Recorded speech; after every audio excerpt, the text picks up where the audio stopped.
Wow! Si Sean ang nakakuha ng 7th chair sa Top of the Clash. Kung paano niya ito napanalunan, ating balikan.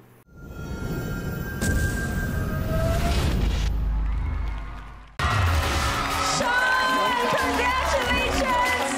You made it to the next round. Pwede ka lang maupo sa Top of the Clash!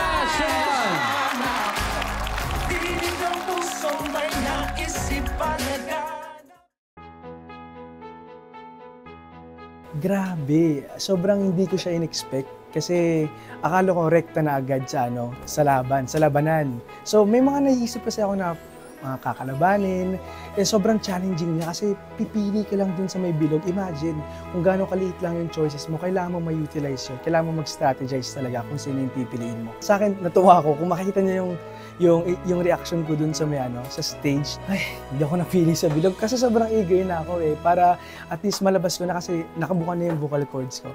Then, nung tinawag kami, talagang sabi ko, hindi ako yung gulat na parang, hala, parang sabi ko sa sarili ko, yes, kami na.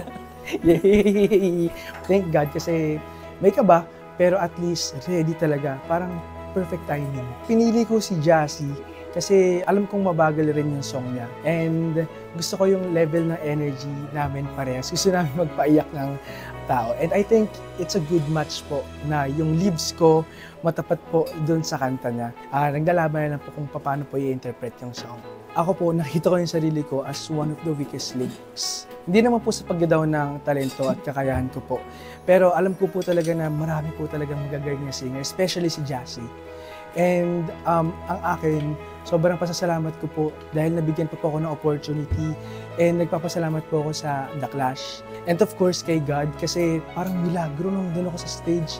Parang gumanda yung boses ko yata kasi medyo kahit paano parang alam mo yun, yung nagsasarado na, medyo namamalat. Again, I'm Sean Carl at ready na ako para sa round 2 ng The Clash 2024.